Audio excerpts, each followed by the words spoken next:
అదేవిధంగా మిత్రులారా, సమస్యలు, సంక్షోభము, పోరాటాలు మీ అందరి కృషితోని తెలంగాణ రాష్ట్రంలో ప్రజాపాలన ఇందిరమ్మ రాజ్యాన్ని మనం తెచ్చుకున్నాం. 2 సంవత్సరాలు పూర్తి చేసుకున్న సంబరాలను మనం జరుపుకోబోతున్నాం. ఈ ప్రభుత్వం వచ్చి సంక్షోభంలో ఉన్న రాష్ట్రాన్ని ఈరోజు సంక్షేమం వైపు నడిపించడమే కాకుండా అభివృద్ధి ప్రణాళికలను రచించుకొని 2 సంవత్సరాల సంబరాలను మనం జరుపుకుంటున్న సందర్భంగా నూతనంగా వార్డు మెంబర్లు, సర్పంచులు రాబోతున్న సందర్భంలో మీకు జిల్లా కాంగ్రెస్ పార్టీ అధ్యక్ష పదవి దక్కడం అనేది కాంగ్రెస్ పార్టీ ఇచ్చిన గొప్ప అవకాశము. ఇది మీ అందరినీ మనస్ఫూర్తిగా నేను అభినందిస్తున్నా. ఈనాడు మేము మనమందరం కలిసి ప్రభుత్వం అమలు చేస్తున్న సంక్షేమ పథకాలను ప్రతి ఇంటికి చేర్చాలి. ప్రభుత్వం రచిస్తున్న అభివృద్ధి ప్రణాళికలను ప్రతి వేదిక మీద మనము చర్చకు పెట్టాలి. ఈరోజు సంక్షేమానికి సంబంధిస్తే రేషన్ కార్డులు కావచ్చు, సన్న బియ్యం కావచ్చు, ఇందిరమ్మ ఇండ్లు కావచ్చు, 200 యూనిట్లు ఉచిత కరెంటు కావచ్చు, రైతు రుణమాఫీ కావచ్చు, రైతు భరోసా కావచ్చు, 65,000 ప్రభుత్వ ఉద్యోగ నియామకాలు కావచ్చు, 500 రూపాయల సిలిండర్ కావచ్చు. అదేవిధంగా ఈరోజు రాష్ట్రంలో ఏ పథకం తీసుకున్నా నిన్నగాక మొన్న మొదలుపెట్టిన ఇందిరమ్మ చీరలు కావచ్చు. ఇందిరమ్మ చీరలకు సంబంధించి మన ఓ అక్క నాకు ఒక మంచి పాట చెప్పింది. అందులో చాలా లాజిక్ నాకు కనిపించింది. మీరందరూ కూడా ఆ విషయం మీద దృష్టి పెట్టాలి. ఆనాడు కేసీఆర్ ఉన్నప్పుడు బతుకమ్మ చీరలు ఇస్తే ఏ అక్కకు చీరిస్తే ఆ అక్క బండబూతులు తెచ్చేది కేసీఆర్ కుటుంబాన్ని. ఇంత పనికిమాలిన చీరలు మాకిస్తారా, వాళ్ళు ఇట్లా కట్టుకుంటారా, ఇవి తీసుకెళ్ళి చైన్ల కాడ కాపలాగా పిట్టలు రాకుండా కట్టుకుంటున్నాం, ఇంత పనికిమాలిన చీరిస్తారని ఎంతమందికి కేసీఆర్ బతుకమ్మ చీరలు ఇస్తే అంతమంది కేసీఆర్కు శాపనార్థాలు పెట్టారు.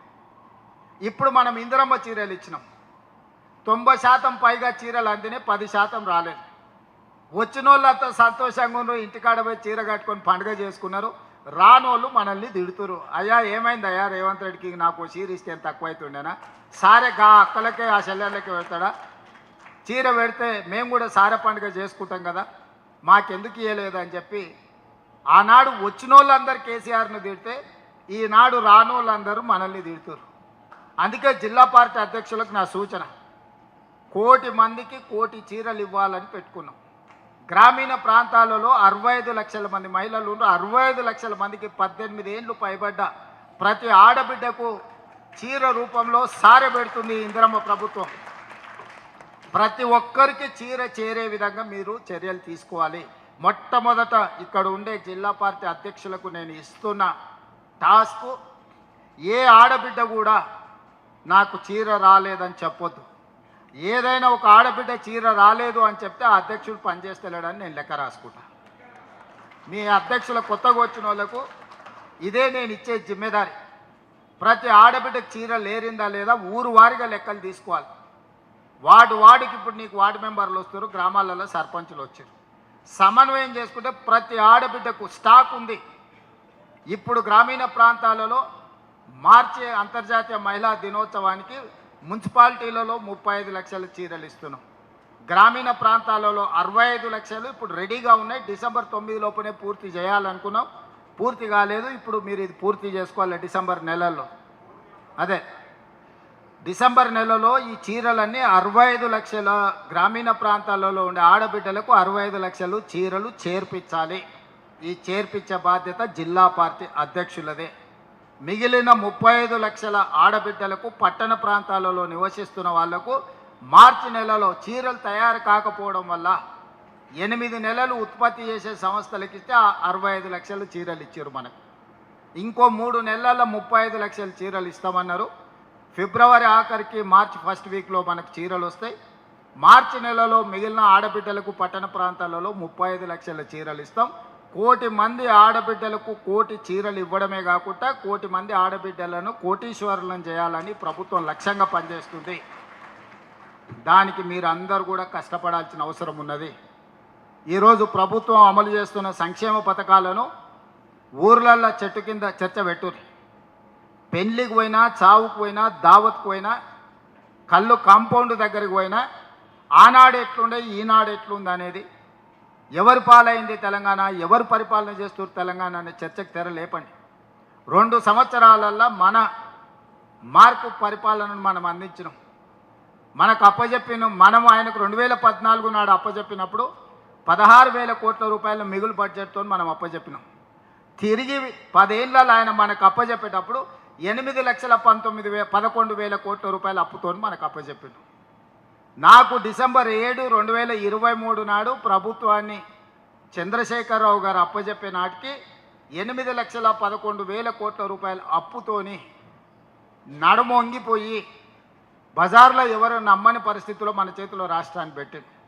ఒక సంక్షోభానికి లోనైన రాష్ట్రాన్ని మన చేతిలో పెడితే సంక్షోభ రాష్ట్రాన్ని సరిదిద్దుకుంటూ సంక్షేమ పథకాలను ఆనాడు ఉన్నట్టువే కాకుండా ఈనాడు కొత్తగా మనము 6 గ్యారంటీల రూపంలో ఇచ్చిన పథకాలను కూడా అమలు చేసుకుంటూ 65,000 ప్రభుత్వ ఉద్యోగ ఖాళీలను మొదటి సంవత్సరంలోనే భర్తీ చేసి అన్ని రకాలుగా సంక్షేమ పథకాలను అమలు చేసుకుంటూ మన 6 గ్యారంటీలను అమలు చేసుకుంటూ ఈరోజు ముందుకు నడిపిస్తున్నాం.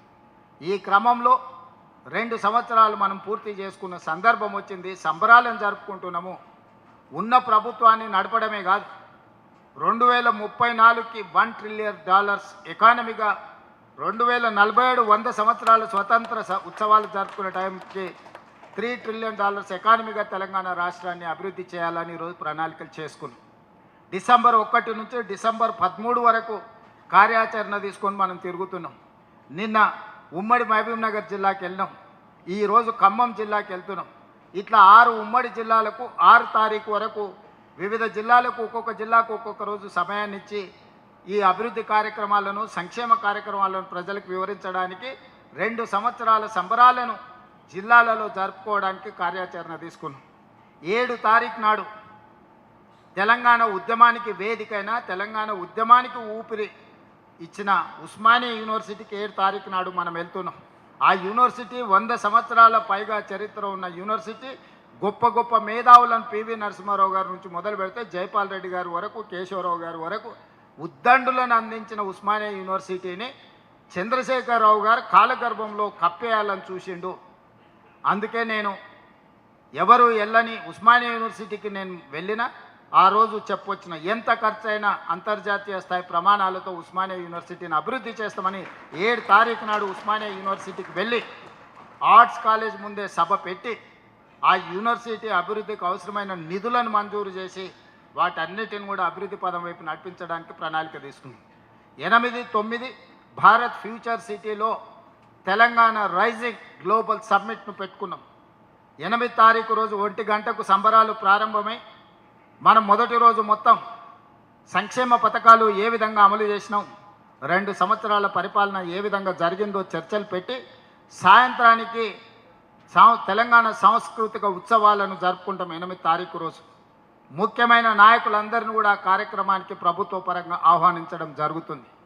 9వ తారీఖు రోజు మనం ఏవైతే పాలసీస్ తీసుకొచ్చినామో, education policy, employment policy, tourism policy, health policy, అదేవిధంగా IT and industries policy, energy policy, ఇట్లాంటి ఏవేవైతే పాలసీలు మనము అంతకుముందు లేవు, నూతనంగా మనము ఒక ట్రాన్స్పరెంట్ పాలసీస్ తీసుకొచ్చి అర్హత ఉన్న ప్రతి వాడికి అవకాశం ఇవ్వాలనేది ఒక విజన్ డాక్యుమెంట్ను మనం చేసుకున్న ఈ విజన్ డాక్యుమెంట్లో ప్రపంచ స్థాయి మేధావులు ఉన్నారు.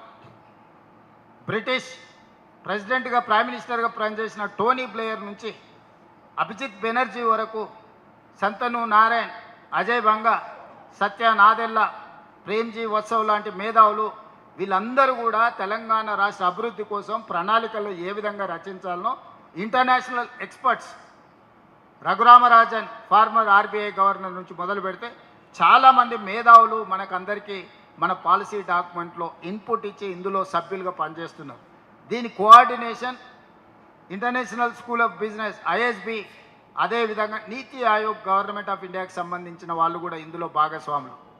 దీంట్లో మంత్రులతో పాటు అన్ని విషయాలలో నిష్ణాతులందరూ కూడా ఇందులో ఉండి విజన్ 2047కి తెలంగాణ రైజింగ్ 2047 అనే ఒక పాలసీ డాక్యుమెంటును 2034కు $1 ట్రిలియన్ ఎకానమీని ఏ విధంగా మనం చేరుకోవాలి, 2047కు $3 ట్రిలియన్ ఎకానమీగా ఎలా చేరుకోవాలని ఒక ప్రణాళిక చేసుకున్నాం. అందులో ఒక్కటి రెండు అంశాలు మీతో చర్చిస్తాను. మీకు అందరికీ తెలుసు, రాజశేఖర రెడ్డి గారు ముఖ్యమంత్రి ఉన్నప్పుడు, సోనియా గాంధీ గారు యూపీఏ చైర్పర్సన్గా ఉన్నప్పుడు అంతర్జాతీయ ఎయిర్పోర్ట్ ఔటర్ రింగ్ రోడ్ మనం నిర్మించుకున్నాం. ఔటర్ రింగ్ రోడ్డు 160 కిలోమీటర్లు ఉంది. ఈ ఔటర్ రింగ్ రోడ్డు లోపల ఉన్న మొత్తాన్ని కోర్ అర్బన్